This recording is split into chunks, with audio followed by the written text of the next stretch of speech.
All right. So now we'll be starting with what we have done in the last class. पिछले class में अगर आपको याद हो तो we have covered something in terms of the male and female reproductive part. That's something we have covered. So let's start with that. Let's go beyond that. Okay.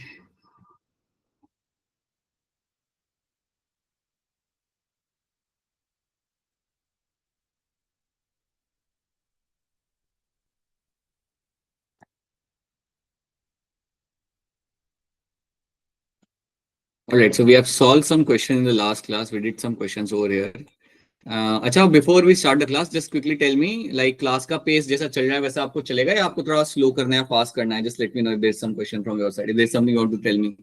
Class का pace, is it okay for you or you want to change that? You want to increase the pace of the class? Okay, sir. ठीक है. All right. Thank you. Okay. So now let's start with this new topic of my gametogenesis, जहाँ पे हम बात करेंगे that how your sperms and your eggs are being formed. Your ova formation, sperm formation is something now we'll have a look at. Okay.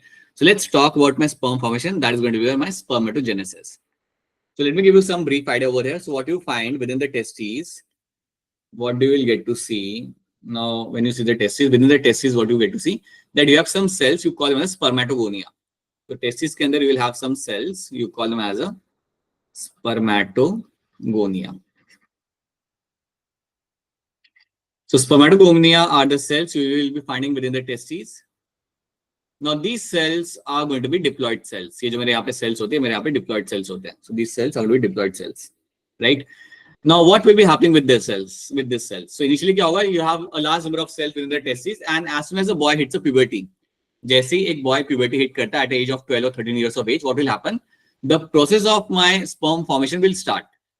So now what will happen? Assume that you have one spermatogonia over here.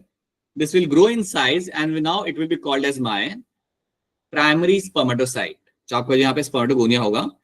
It will grow in size, and now you can call it as a primary spermatocyte. तो यहाँ पे आपका कोई division आपके यहाँ पे नहीं हुआ है, याद रखना. You haven't seen any kind of meiosis happening over here. So you will find the primary spermatocyte. आपका यहाँ पे बन चुका है. So आप इतनी बात आप यहाँ पे याद रख सकते हो कि आपके जो spermatogonia आपके यहाँ पे होंगे, they can do the mitosis, they can increase their number. But उसके बाद आपके जो spermatogonia आपके बन जाते हैं, they are just simply going to increase in the size, and now they will be called as my primary spermatocyte. अब जब आपका primary spermatocyte आपके यहाँ पे बन चुका है, now it will undergo the meiosis 1. अब ये करेगा आपके यहाँ पे meiosis number 1. So let me show you over here. So once you have formed the primary spermatocyte, this is my primary spermatocyte. This will undergo meiosis 1. ये करेगा आपका यहाँ पे meiosis 1, और meiosis 1 करने के बाद, alright, meiosis 1 करने के बाद you will find there will be a formation of my haploid cells, और ये जो haploid cells आपके यहाँ पे बनेंगे, these are called as my secondary spermatocyte. इनको बोलूंगा यहाँ पे secondary spermatocyte. So now you have formed the secondary spermatocyte has been formed over here. अब यहाँ पे क्या होगा? Now they will undergo meiosis 2. तो यहाँ पे आपका हो चुका है, आपके यहाँ पे meiosis 1 आपका complete हो चुका है, और meiosis 1 होने के बाद now you will find the meiosis 2 will happen. अब जब आपके यहाँ पे meiosis 2 हम यहाँ पे करेंगे, so meiosis 2 करने के बाद ultimately there will be a formation of your spermatid. ये करने के बाद जो आपको यहाँ पे 2 cells आपको मिलेंगे यहाँ पे, those 2 cells are called as my spermatid. So these cells which have been formed over here, they are called as spermatid.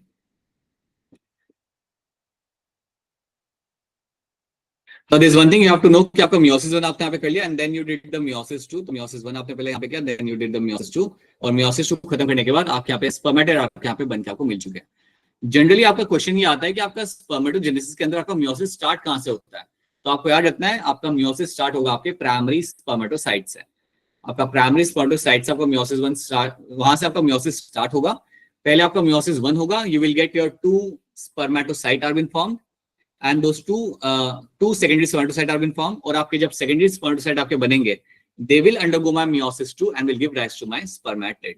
तो ये आपको याद ये रखना पड़ेगा कि आपका meiosis आपका स्टार्ट कहाँ से हो रहा है. कई बार लोग गड़बड़ ये करते हैं, they think कि आपका जो spermatogonia है वहां से आपका meiosis स्टार्ट होगा, लेकिन ये बात सही नहीं है.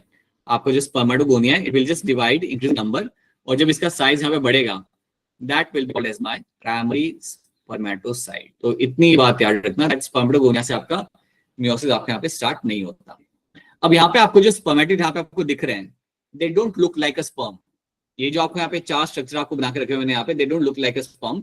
सो जब आपका स्पर्मेटिड बनता है, तो मैं एक ही बना रहा हूँ। So when you find a spermatid is getting formed, अगर आपका एक स्पर्मेटिड अगर आपके यहाँ पे बनता है, now this spermatid has to undergo, ये जो स्पर्मेटिड आपके यहाँ पे बना है, it has to undergo some kind of changes. इसके अंदर आपके कुछ चेंजेस आपको होते मिलेंगे, and they will attend some kind of appropriate shape.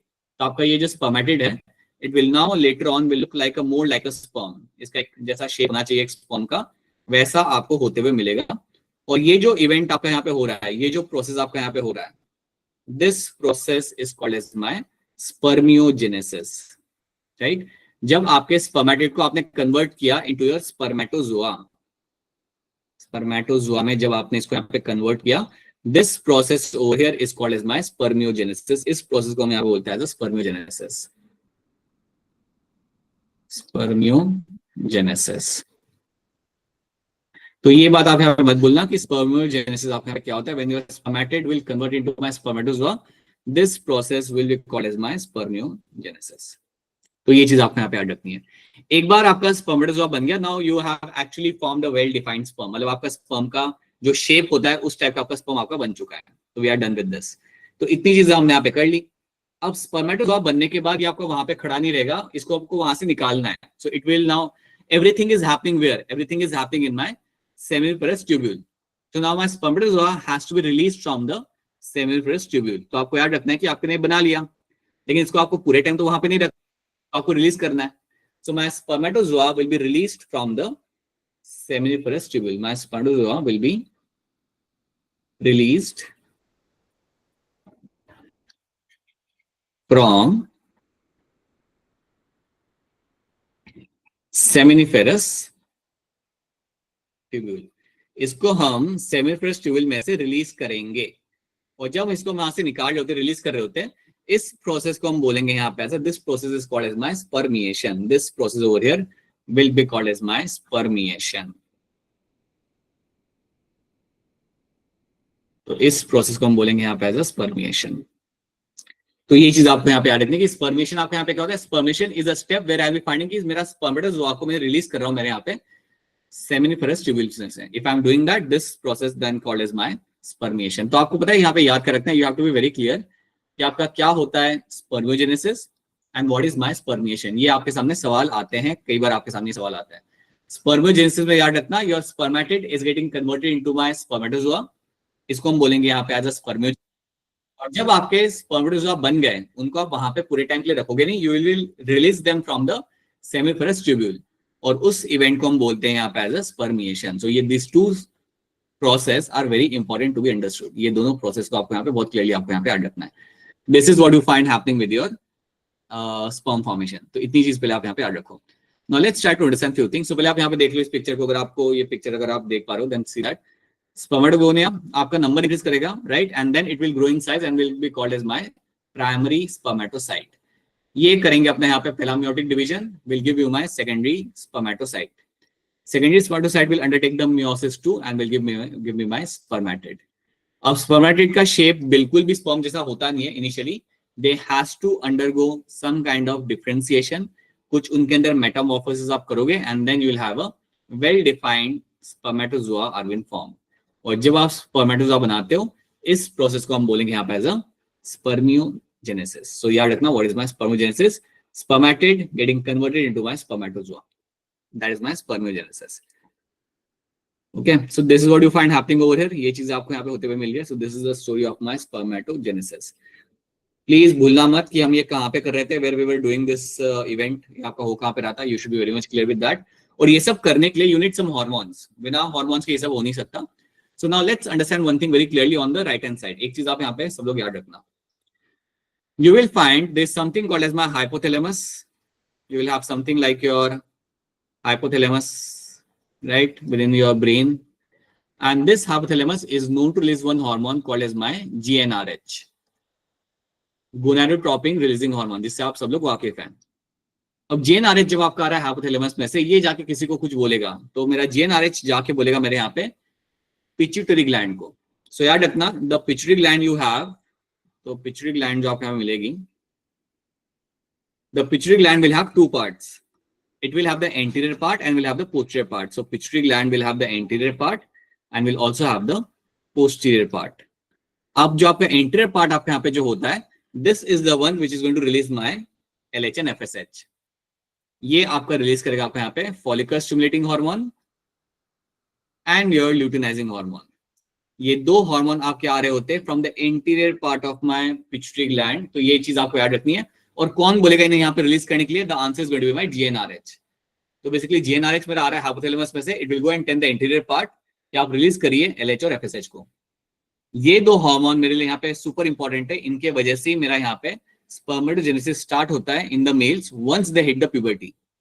Right, once they hit the puberty, this is the hormonal circulation which will start. Right, so now you can see spermatogenesis यहाँ पे बताया गया है. Spermatogenesis में आपको बताया जा रहा है कि कैसे आपका एक स्पर्मेटिड जो आपका बन के आपको मिलता है गोल सा, इसको आप कन्वर्ट करते हो एक वेल डिफाइंड स्पर्म के अंदर. सो दैट इज माय स्पर्मियोजेनेसिस. ठीक है, spermatid transformed into spermatozoa by process of my spermiogenesis, जो हम यहाँ पे देख सकते हैं. ओके, क्या लिखा हुआ है?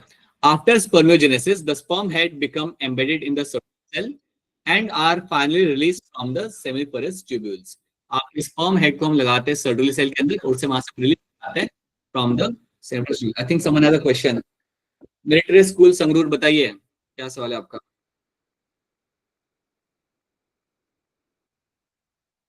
Military school Sangrur, yes I can see your hand getting raise. बताइए क्या कंसर्न है आपका?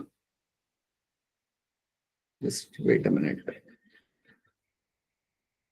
Screen not visible.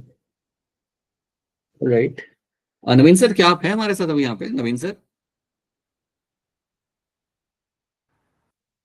Yes sir, बताइए. हाँ जी, एक्चुअली संगरूर का कुछ इशू आ रहा है यहाँ पे, लाइक स्क्रीन में यहाँ पे दिख नहीं रही. I think this is a school which is the only school which is getting this concern right now. So can we connect with the सबको दिखाई दे रही है? मेरे को दिखाई दे रही है. अगर किसी को कोई प्रॉब्लम है एक बार यस नो करना. सबको दिखाई दे रही है? स्कूल्स कोऑर्डिनेटर्स, आप सबको दिखाई दे रही है? सबको इशू आ रहा है? मेरे को तो इशू नहीं आ रहा है. right on right only the Sangrur school is having this issue. इनका ये कल भी संगरूर स्कूल, आप एक बार ना वही जैसे आप एक बार एग्जिट करके दोबारा से ज्वाइन कीजिए प्लीज. बाकी सबको दिखाई दे रही है.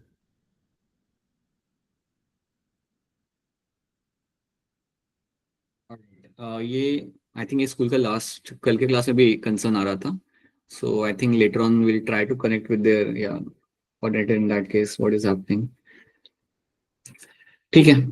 All right. So right now, as the Naveen sir have said, please you can log out and log in again. That should work for you. Try that again. Okay. So you have this permeation जो मैं आपको बता चुका हूँ यहाँ पे कि आपके sperm formation होने के बाद you will be releasing those sperm from the semifrous tubule and that process is called as my spermiation. Right. So this is what you have to know in this. ये चीजें आपको यहाँ पे याद रखनी है. So this is all about my spermatogenesis.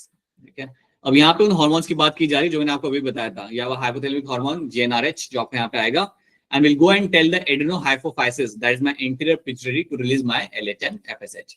अब सवाल यहाँ पे आता है कि मेरा एलएच एफएसएच आने के बाद यहाँ पे क्या करेंगे. So let's try to see that. अब हम यहाँ पे बात करते हैं कि मेरा एलएच और एफएसएच यहाँ पे आ चुका है. अज्यूम दैट कि मेरा एलएच भी आ चुका है यहाँ पे और मेरा यहाँ पे एफएसएच भी मेरे यहाँ पे आ चुका है. अब ये हार्मोन मेरे यहाँ पे आने के बाद यहाँ पे अब यहाँ पे करेंगे क्या. So आपको याद रखना है that LH will go and tell my Leydig cells. It will go and tell my Leydig cells to release the male sex hormone and that is called as my testosterone. It will go and tell my Leydig cell to release my male sex hormone which हम बोलेंगे यहाँ पे testosterone. On the other hand जो मेरा FSH यहाँ पे होगा ये जाके बोलेगा मेरे Sertoli cells को. It will go and tell the Sertoli cells to release some factors. To release some factors. अब जब भी आपके सामने टर्म है फैक्टर्स करके ना, कभी भी बायो के अंदर आपके सामने टर्म है कि यहाँ पे कोई फैक्टर रिलीज किया जा रहा है, तो समझ जाना that's a protein, right, that is nothing but my protein. तो यहाँ पे जाके सर्डुलर सेल को बोला जाएगा by my FSH to release some factors and these factor will actually help in my spermatogenesis. तो ये दोनों इवेंट होना काफी इंपॉर्टेंट है, याद रखना। Having the right amount of testosterone is essential for my spermatogenesis. Similarly, you should have a right amount of factors should be found over here to carry out my spermatogenesis. तो ये चीजें आपको यहाँ पे रखनी है याद। अब आप इतना अगर याद रख सकते हो तो आप एक और चीज यहाँ पे ऐड कर लो कि जो फैक्टर आपके यहाँ पे रिलीज किए जाएंगे उनमें से एक का यहाँ पे नाम होता है androgen binding protein. Androgen binding protein, जिसको हम शॉर्ट में यहाँ पे लिखते हैं as a, in short we will write it as a ABP। इतना याद रख लो। So याद रखना LH and FSH will come collectively and this whole secretion of testosterone and some factors from the cervical cell will collectively क्या करने में मदद कर रहा है? It is helping in my spermatogenesis। ये दोनों हॉर्मोन्स बहुत ज्यादा एसेंशियल है to carry out my spermatogenesis. तो ये चीज आप यहाँ पे याद रखना। This is one thing should be clear to you, right. तो चलिए हम यहाँ पे देख लेते हैं what has been seen. So LH act on the Leydig cells, वो जो मैंने आपको बताया था, and secretion of androgen. Androgen in turn stimulate the formation of my spermatogenesis। जानते हैं हम लोग ये। FSH act on the Sertoli cell and stimulate secretion of some factors which helps in the process of my spermatogenesis। अब आप वो factor का नाम जानते हो and that factor is my androgen binding protein।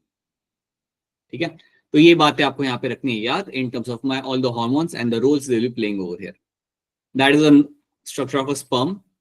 तो स्पर्म के स्ट्रक्चर को आप सब लोग यहाँ पे पढ़ चुके हो, देखते हो, जान से अच्छे से आप जानते हो।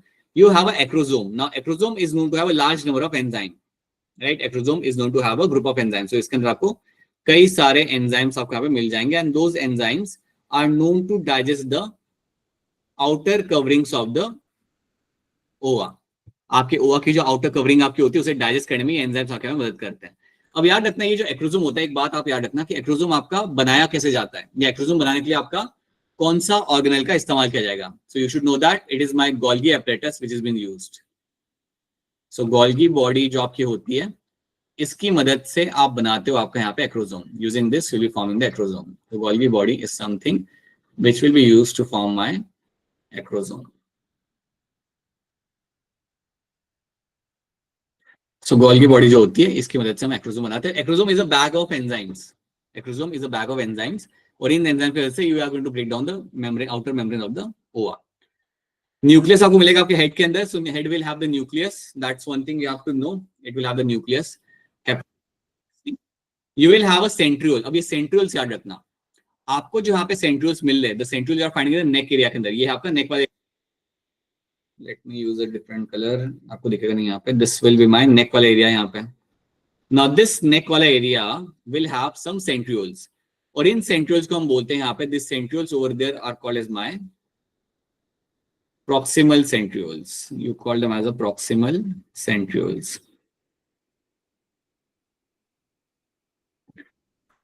अब सवाल यहाँ पे याद है कि सेंट्रियोल्स का काम यहाँ पे क्या होगा। ये सेंट्रियोल्स बेसिकली हेल्प करेंगे आपके माइटोसिस के टाइम पे आफ्टर फर्टिलाइजेशन।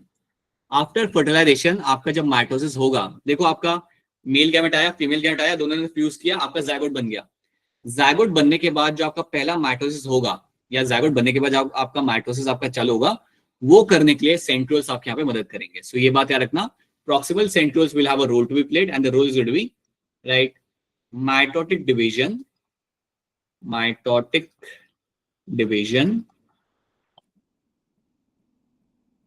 in zygote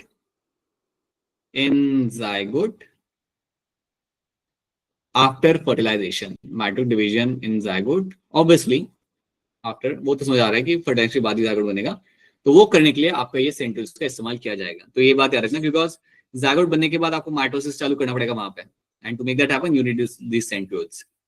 ये बात सबको याद रखनी है। Then you have mitochondria. Mitochondria are nothing but my source of energy. यहाँ पे आपका बनाया जाएगा आपका एटीपी। सो इसके थ्रू आप अपने एटीपीज आप यहाँ पे बना लोगे। अब एक और चीज यहाँ पे मेंशन नहीं की भी आपको याद रखनी है कि you will also have something like my distal centrioles आपको यहाँ मिलेंगे। यहाँ पे आपके होते हैं आपके यहाँ पे डिस्टल सेंट्रियोल्स, जिसकी मदद से आप फ्लैजिला बनाते हो। With the help of that you make the flagella. तो ये नाम याद रखना, क्योंकि अगर आपके सामने ये नाम आता है that what are my distal centrioles are been used for, एक तो आपके होते हैं प्रॉक्सिमल सेंट्रियोल, एक होते हैं आपके यहाँ पे डिस्टल सेंट्रियोल्स। सो डिस्टल सेंट्रियोल्स की मदद से आप क्या बनाते हो, you actually make the flagella. इनकी मदद से आप बनाते हो आपका फ्लैजेला, और इस फ्लैजेला की मदद से ही तो आपका स्पर्म स्विम कर पाएगा। So that is what you will be finding happening in this. तो इतनी बातें आपको यहाँ पे याद रखनी है. These are the few things you have to know. And ये सारी चीजें आपके लिए काफी इंपॉर्टेंट है, लाइक याद रखने के लिए. Now there is one more thing I want to add over here. ये तो चलो हमने यहाँ पे देख लिया, we have a head, neck and middle piece and tail. So now you know head will have your nucleus and the acrosome. Your neck will have the centrioles, proximal centrioles, जिनका काम होता है आपके यहाँ पे mitotic division after the zygote formation. Middle piece के अंदर आपको मिलेगा आपके यहाँ पे mitochondria. You can see this thing very clearly. And then you have the tail. Tail is nothing but my flagella, और ये flagella भी बनाने के लिए आप यहाँ पे सेंट्रियोल का इस्तेमाल करोगे, and these are my distal centrioles. तो इतनी चीजें आपको यहाँ पे याद रखती हैं. आई होप यहाँ तक चीजें आप सबको समझ आ रही है. कोई चीज अगर समझ ना आए या रिपीट करनी हो, या लग रहा है कि ये चीज वापस बताएं, like you want that thing to get repeated, please let me know. अगर कोई चीज अगर आपको लग रही है रिपीट करने के लिए, देन प्लीज आप मुझे बता सकते हो. Alright, so this is what we have done. Now the spermatozoa is a macroscopic structure composed of your head, neck, middle piece and tail. Something we have done this thing already. So these are the things you have to know. Right. Okay. So ये हम यहाँ पे देख चुके हैं. So these are the things we have seen.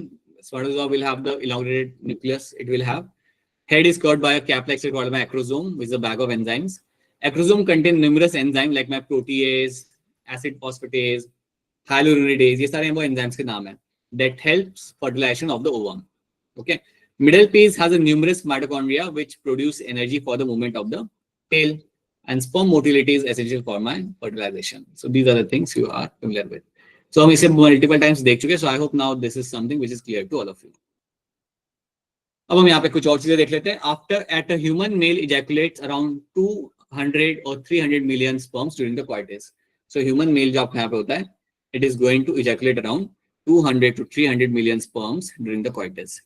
At least 60% of the sperms must have normal shape and size, and at least 40% of the sperms, 40% of them must be show vigorous motility for normal fertility. ये statement याद रखना, ये आपके सामने आ सकता है statement based question के अंदर. At least 60% of the sperm must have a normal shape and size. At least 60% of the sperms must have normal shape and size, and at least 40% of them must show vigorous motility. Must show vigorous motility for the normal fertility. तो ये बात आपने यहाँ पे रखनी है याद, because ये कई बार स्टेटमेंट वालों के क्वेश्चन के अंदर आपको आ जाता है. राइट, ये तो हम पढ़ चुके पहले भी. Seminal plasma plus sperm is called as my semen. Something we have done this. Now let's talk about my oogenesis. The process of formation of my mature male gamete is called as my oogenesis. जब male gamete female gamete का formation आपके यहाँ पे होगा, उसे हम बोलेंगे यहाँ पे oogenesis. अब oogenesis के बारे में आपको एक चीज याद रखनी है, that it will start at the embryonic level. oogenesis आपका स्टार्ट कर दिया जाता है आपके एम्ब्रियोनिक लेवल के अंदर ही. So you will find your oogenesis is going to initiate in the embryonic stage. अब यहाँ पे ये चीज बहुत अलग है आपके मेल से. मेल्स के अंदर आपका स्पर्मेटोजेनेसिस आपका स्टार्ट होगा once a boy hits a puberty, but females के अंदर at the embryonic stage only you will find the oogenesis is going to initiate. Right, तो देखो यहाँ पे क्या लिखा हुआ है.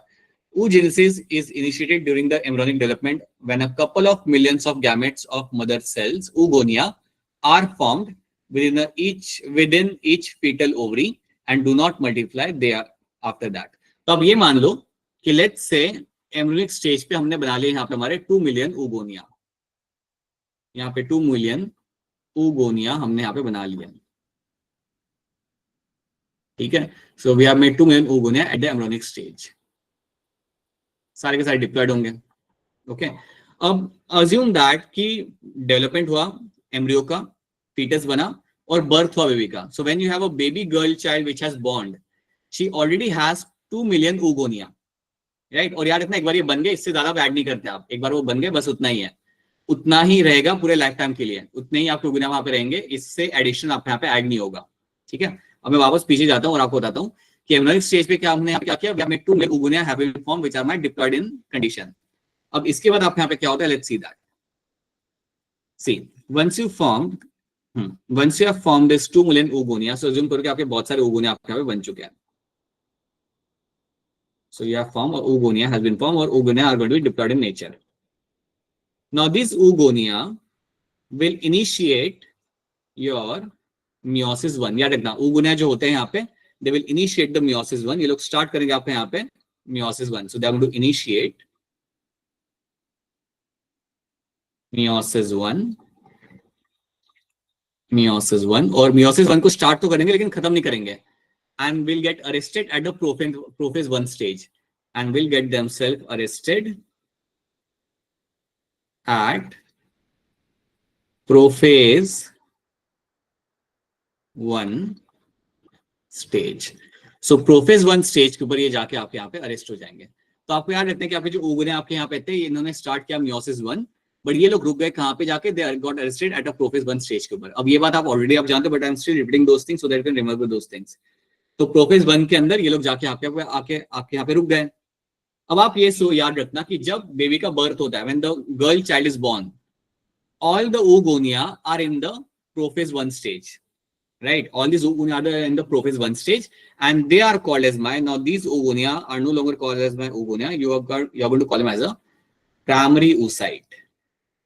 You are going to call them as a primary oocyte. इनको हम बोलेंगे यहाँ पे as a primary oocyte. So आपको ये बात याद रखनी कि जब when a girl child is born, she will have a large number of primary oocyte within its ovaries, and those primary oocyte are all arrested in my prophase 1 of my meiosis 1. So large number of primary oocyte will be having over there, right? So oogonia will basically metamorphize, like it will develop into a primary oocyte. और ये जो primary oocyte आपके यहाँ पे होगा, ये सारे के सारे आपके यहाँ पे अटके हुए होंगे in my prophase 1 of my meiosis 1 के अंदर ये arrested होंगे. So when the girl child is born, there are millions of primary oocyte within the ovaries. Okay, and they remain in that condition until the girl hits a puberty. जब तक girl puberty hit नहीं करी, तब तक वो उस condition में वहां पे वो रहते हैं. Let's have a look. Each primary oocyte. So now you have formation of ovarian follicle. So let's say you have a primary oocyte over here, जो आपके यहाँ पे ovaries के अंदर है. So primary oocyte then gets surrounded by a flattened layer of my follicular cells. It is called as my primordial follicle. So आपका generally होता क्या है? That if you have a primary oocyte, so let's say there is a primary oocyte over here. You have a diploid primary oocyte. Now, when you have this primary oocyte will be surrounded by some group of cells. इसके आसपास भी आपको यहाँ पे group of cells आपको यहाँ पे मिल जाएंगे, जिसके आसपास आपको यहाँ पे मिलेंगे. These are called as my follicular cells. You call them as a follicular cells. And ये जो मेरा पूरा structure आपको यहाँ पे दिख रहा है, you can call them primordial follicles. You can call them as a primordial follicle. तो अब ये मान लो कि किसी भी oocyte को खाली अकेले नहीं रखा जाता, उसके आसपास आपको कुछ सेल्स मिलते हैं, and those cells are called as follicular cells, and you call them as follicular cells. So ये आपको मिलेंगे वहां पे. So basically अब imagine करो that there is a baby girl which has born, she has a primary oocyte, and those primary oocyte are surrounded by my follicular cells. और वो वैसा के वैसे ही रहेंगे until the girl hits a puberty. Until the girl hits a puberty, you will find them remaining in that particular condition. ठीक है? A large number of these follicles degenerate during the period of birth to puberty. अब simple सी बात है बेटा, you have millions of primary follicles. So let's say you have millions of primary follicles. So जब मैं कह रहा हूँ यहाँ पे term as a primary follicles ना, let's say I'm saying a term like a primary follicle. So मेरा मतलब यहाँ पे क्या है? Primary follicle means you have those cells in the surrounding. These are my primary follicles. और center में मुझे मिलेगा मेरे यहाँ पे primary oocyte. और जो मेरा primary oocyte यहाँ पे center में है, ये मेरा अटका हुआ है. It has been arrested in my prophase 1 of my meiosis 1. अब ऐसे आपके millions of होंगे. You will have millions of primary follicle like this. So होता क्या है कि आपके बर्थ से लेके when the girl hits a puberty, like उन 13 सालों के अंदर many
मानसू सर आपका माइक ऑफ है। माइक ऑफ है सर। ये अभी भी मैं ओके, ये मेरा माइक अभी भी ऑफ हुआ है या बीच में ही हो गया था? सिर्फ 2-3 मिनट हो गए। Alright,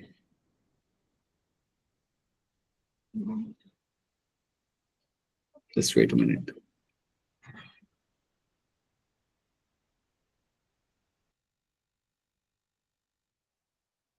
class just let me know this thing, क्या ये वाला पार्ट जब हम करा रहे थे आपको, तब आपको ये बात समझ आ रही थी? आई वाज वो like what was I audible to you when I was doing this?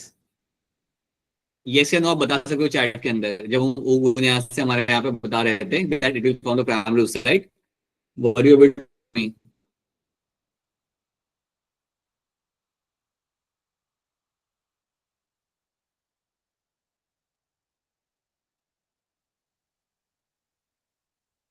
Alright, I just repeat this thing to you again in that case. Oogonia जो आपका यहाँ पे होता है, ओगोनिया याद रखना, it is actually going to be seen in your ovaries, right? They will develop into my primary oocyte, ये आपके डेवलप करेंगे आपके यहाँ पे प्राइमरी oocyte के अंदर। ओके, अब जब भी आपके प्राइमरी oocyte में आपके डेवलप करते हैं यहाँ पे, तो आपको याद रखना they will initiate the meiosis one, मतलब ओगोनिया के अंदर आपका मियोसिस वन आपका इनिशिएट हो जाएगा, और ये मियोसिस वन स्टार्ट होने के बाद आपका अरेस्ट हो जाएगा आपके प्रोफेज वन के अंदर, and you will have primary oocyte, so you will have a large number of primary oocyte within that fetus, which are all arrested at a prophase one। ये चीज आपको यहाँ पे होते हुए आपको यहाँ पे मिल जाएगी, राइट?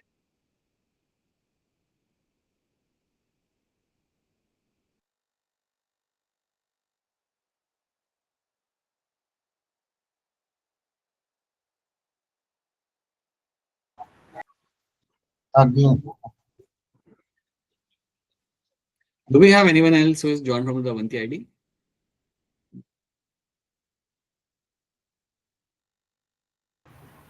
नहीं, अवंती आईडी से तो कोई नहीं, मे भी कभी कभी ना स्पेस बार से बंद होता है माइक। या बट स्पेस बार आप दबाओगे। नहीं नहीं, मैं वो स्पेस बार तो जरूरत ही नहीं पड़ रही यूज करने की, बट ठीक है, मैं ध्यान रखता हूँ इस चीज का। Alright, see so now you have your you have this primary oocyte is getting formed over here, which is going to be a diploid and will be having a large number of like which will be arrested in the my prophase one के अंदर, ये मेरा यहाँ पे arrested होगा, ठीक है? It will initiate the meiosis one, will get arrested in the prophase one के अंदर, and it will be surrounded by my follicular cells, and that is when you can call them as a, let's call them as a, let's keep them simple, you call them as primary follicles। इनको मैं यहाँ पे बोल सकता हूँ as a primary follicle, so you can call them as a, let's the primary follicle, you can call them as a primary follicles। So primary follicles के अंदर आपको मिलेंगे आपके यहाँ पे प्राइमरी oocyte, और ऐसे आपके मिलियंस ऑफ oocyte आपके सामने होंगे at the time of the birth.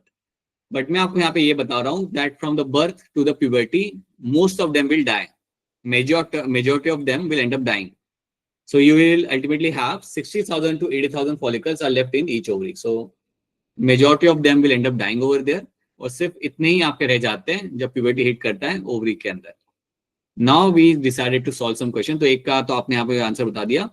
Now tell me the answer for this, ध्यान से करना ये question. How many sperms are formed from second?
Alright, या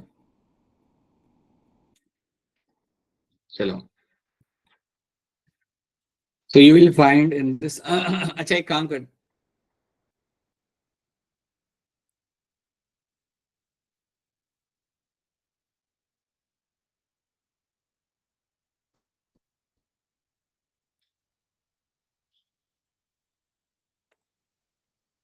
all right, give me the correct answer for this.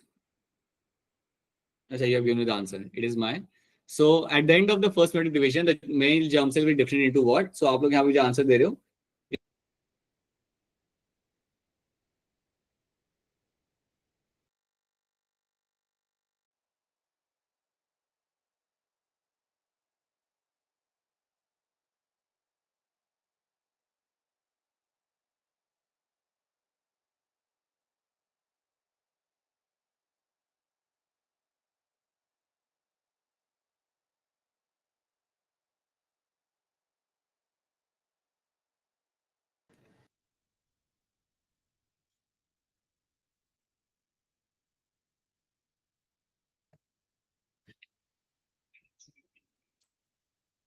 Alright, so I let me tell you something बेटा, यहाँ पे ये आपका आंसर यहाँ पे ऑप्शन सी यहाँ पे नहीं आएगा, just want to let you know. At the end of the first meiotic division, the male germ cell differentiated into not primary spermatocyte. Primary spermatocyte ही आपका meiosis one start करता है और खत्म करता है. So by the end of the first meiotic division, there will be a formation of my secondary spermatocyte. याद करो ये सब चीजें हमने अभी अभी की थी थोड़ी देर पहले, कि आपका फर्स्ट meiotic division आपका स्टार्ट ही होता है आपका प्राइमरी स्पर्मेटोसाइट से, not from the spermatogonia. So at the end of the first meiotic division, the male germ cell will differentiate into your secondary spermatocyte. तो पहले meiotic division के बाद आपको secondary spermatocyte आपको मिलता है. क्या ये बात आपको समझ आ रही है? Is this thing clear to all of you? All right, let's see the next question. Sertoli cells are regulated by a pituitary hormone known as. Sertoli cell are regulated by एक हार्मोन. वो hormone कौन सा होता है जो Sertoli cell को जाके बोलता है कि आपको ये बनाना है वो बनाना है? Patiala and Ludhiana school has answered this. So बताइए, बाकी लोग भी बताइए क्या होगा इसका आंसर यहाँ पे. So cervical cells are regulated by a pituitary hormone known as your FSH. बिल्कुल सही. FSH जाके बोलेगा सर्टुली सेल्स को, और उसके बाद अगर आपको याद हो तो मेरे सर्टुली सेल क्या रिलीज करते हैं? Protein they are known to release. कौन सा प्रोटीन था वो जो यहाँ पे वो लोग रिलीज कर रहे थे? शॉर्ट में उसे हम क्या बोलते हैं? Very good, androgen binding protein. बहुत बढ़िया, Meritor school Ludhiana, very good. That was called as my androgen binding protein, right. This question बताओ, इसका करेक्ट आपका ऑर्डर यहाँ पे आपका क्या रहेगा? The correct sequence,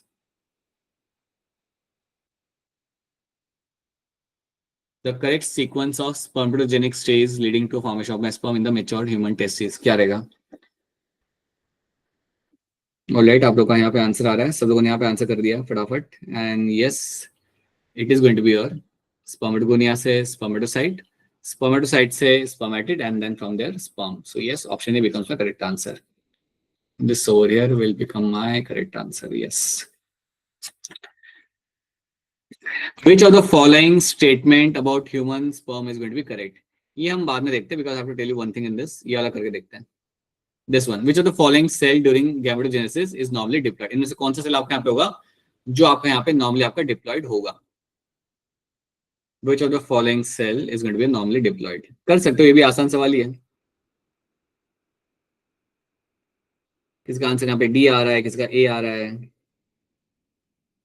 It has to be your option A.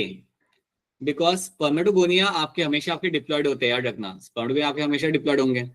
Second polar body, secondary polar body, primary polar body, समझ आपने ये नाम नहीं सुना है, क्योंकि आपने वैसे तो आपने सुना होगा, we have done, you have also done the oogenesis आपके स्कूल के अंदर, बट अगर आपने नाम नहीं भी सुना तब भी आप ये तो जानते हो ना, spermatogonia is the one which is always going to be diploid cell. So that is why option A में यहाँ पे बनेगा as a correct answer. This is a question, take your time, अपना टाइम लो यहाँ पे, and then give me a correct answer. काफी अच्छा स्टेटमेंट वाला क्वेश्चन आपके सामने. The difference between spermiogenesis and spermiation क्या होता है? Read the statement carefully and give me a correct answer. Spermiogenesis और स्पर्मिएशन के बारे में पूछा गया है.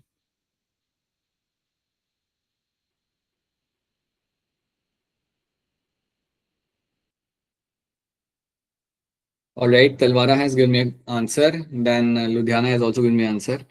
पटियाला से भी हमें आंसर मिल चुका है. बाकी लोग भी ट्राई करिए. The difference between spermogenesis and spermation is in spermiogenesis, spermatozoa are formed, while in spermiation, spermatozoa are released from Sertoli cell into the cavity of my spemniferous tubules. तो ये बात आपके यहाँ पे बिल्कुल सही है. यही होता है आपके स्पर्मोजेनेसिस और स्पर्मेशन के अंदर. स्पर्मोजेनेसिस के अंदर आपको क्या मिलेगा होते हुए कि आपका जो स्पर्मेटोजोआ है वो आप बनाते हो. From spermatid the spermatozoa is been formed. और जो आपका यहाँ पे you will find your spermatozoa जो आपका बन चुका है, it will be release from the that particular cavity from the central tubule और that will be called as my spermiation. So that is my option A यहाँ पे बनेगा as a correct answer. Option D बनेगा as a correct answer. Okay, let's do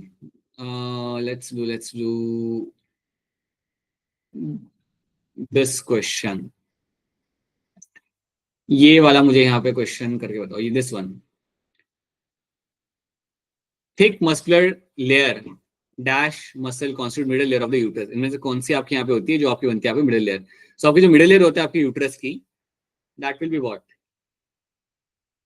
alright, very good. That will be smooth muscle से बनी हुई आपको मिलेगी यहाँ पे. तो स्मूथ मसल बनी हुई आपको मिलती है. आपका myometrium is made of my smooth muscles. True.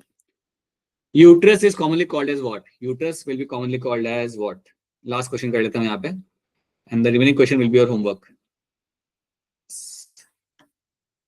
It will be my womb. ठीक है, बाकी सब क्वेश्चन आप पहले भी कल कर चुके हो. Like you can still have a look at this question later on. So ये हमने कुछ यहाँ पे क्वेश्चन सॉल्व किए and we have completed our male gametogenesis and female वाला पार्ट हमने स्टार्ट कर दिया है. फीमेल के अंदर कुछ एडिशनल चीजें हमें यहाँ पे देखनी पड़ेगी, so which can become a potential question in NEET exam. Inside के अलावा उसमें एक दो चीजें हमें यहाँ पे देखनी होती है. So will have a look at that letter in the next class. Okay, बाकी जो यहाँ पे आपको होमवर्क दिख रहे हैं, you can solve them as a homework which are very simple questions. You can have a look at them. You can solve. You won't even take more than 3 minutes to solve them. All right, so let's wrap this up. यहाँ पे आपका lecture हम यहाँ पे खत्म करते हैं and this is what we have done. एक बार आप रिवाइज करके आना female reproductive part, female gametogenesis एक बार अच्छे से रिवाइज करके आना ताकि आपको ये रिवाइज करने में हमारे साइड से ज्यादा टाइम ना लगे. नेक्स्ट टाइम हम लोग जब मिलेंगे we will be solving some more questions and will be completing the female gametogenesis. Alright, and please male gametogenesis को भी रिवाइज कर लो ताकि आप वापस से कुछ गलती ना करो. ठीक है, so alright then people, let's wrap this up. अगर कोई सवाल है आपको तो आप सवाल पूछ सकते हो. If you have any kind of question then please go and ask your questions. In case you have no question, then yes, we can wrap this up. All right.